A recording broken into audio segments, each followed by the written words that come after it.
हर हर महादेव दोस्तों, कैसे हो आप सब। आशा करती हूँ आप सभी अच्छे होंगे।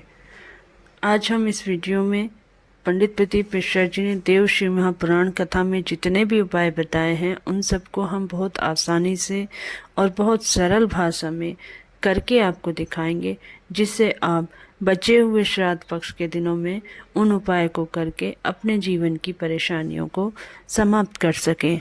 सबसे पहला उपाय है एक चुटकी आटे वाला। एक चुटकी आटा लेकर अपने बाहर गेट पर दोनों तरफ डाल दे, देव पितर का नाम लेकर।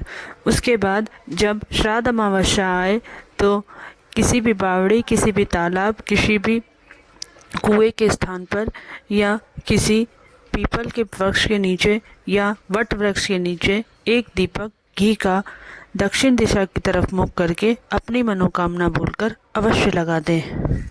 इससे 3 महीने में आपकी मनोकामना अवश्य पूरी हो जाएगी। दूसरा उपाय गुरुजी ने बताया था धन संपदा वाला। अगर आपने रोटी बनाई है, पूड़ी बनाई है, परांठा बनाया है, जो भी तुमने बनाया है उसके ऊपर एक टुकड़ा गुड़ का रखकर, थोड़ी सी चावल की खीर रखकर, अब वृष कपि या विष कपि अवतार का नाम लेकर अपने दरवाजे के बाहर खड़े होकर श्राद्ध पक्ष में किसी भी दिन आप अगर ये रोटी गौ माता को दे देते हैं तो आपके घर में कभी भी धन संपदा की कोई भी परेशानी नहीं होगी। गुरुजी ने बताया था कि 7 तिथियां श्राद्ध पक्ष में बहुत ही महत्वपूर्ण होती हैं। इन 7 तिथियों में अगर हम किसी भी गाय को जल का पान भी करा देते हैं तो हमारे पितरों को तर्पण की आवश्यकता नहीं होती।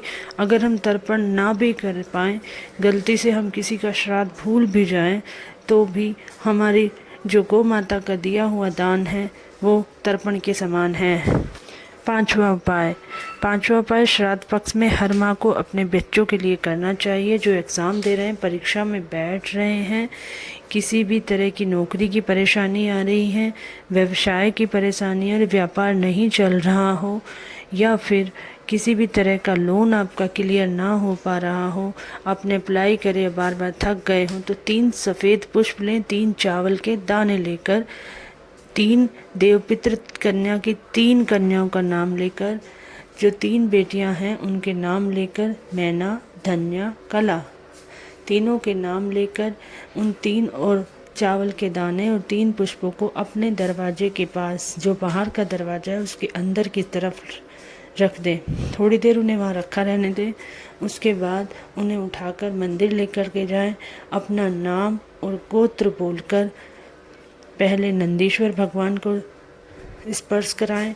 उसके बाद उसको अशोक सुंदरी पर समर्पित कर दें अपनी मनोकामना बोलकर।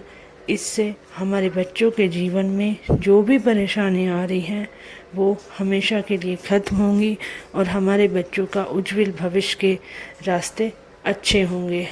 और हमारे बच्चे जिस भी रास्ते में जाना चाहते हैं, जिस भी फील्ड में जाना चाहते हैं, उन्हें अपनी मनचाही मंजिल अवश्य मिलेगी। अगला उपाय गुरुजी ने बताया, अगर कोई गठान हो गई है पेट में, गर्भाशय में या किसी भी जगह कोई गांठ हो गई है या कोई बीमारी है जो ठीक ही नहीं हो रही, तो एक लोटे में कुसा डालकर थोड़ी देर के लिए रख दें।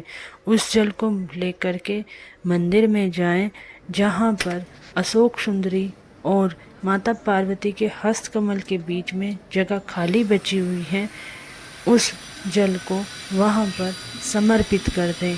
पीवरी का नाम लेकर उस जल को धीरे धीरे समर्पित करें। भगवान से प्रार्थना करें कि हमें ये बीमारी है, आप इसको कष्ट से निवारण कीजिए। उस जल को लेकर के आएँ, उस जल का आचमन करें और फिर जिस भी परेशानी में आपको डॉक्टर ने बुलाया है उस गांठ के लिए, तो आप उसके लिए जांच के लिए अवश्य जाएं। अगला उपाय पंडित प्रदीप मिश्रा जी ने बताया कि 13 अक्टूबर को शिवरात्रि है और एक छोटा सा उपाय करके आप अपनी मनोकामनाओं को पूर्ण कर सकते हैं। जब हम इस उपाय को करते हैं तो हमारी मनोकामना 3 महीने में अवश्य पूरी हो जाती है। इसके लिए आपको एक सफ़ेद पुष्प पंडित प्रदीप मिश्रा जी द्वारा बताया गया 13 अक्टूबर श्राद्ध पक्ष की शिवरात्रि देवाधिदेव महादेव को एक सफेद फूल समर्पित कर देने पर अपनी मनोकामना बोलकर मेरे महादेव 3 महीने में मनोकामना पूर्ण करते हैं। हर हर महादेव। अगला उपाय गुरुजी ने बताया, कुशा को अपने घर में अवश्य रखना चाहिए। हम उसे कहाँ रख सकते हैं? गुरुजी ने कुशा इसके रखने के 3 स्थान बताए। सबसे पहला अपने घर के दरवाजे के बाहर, या अपने घर के मंदिर में, या जहाँ पानी भरने का स्थान है उस जगह। कुशा को कलावे से बांधकर गंगा जल छिड़क कर हल्दी का टीका लगाकर या तो आप उसे मंदिर में रखें या अपने घर के दरवाजे के बाहर रखें।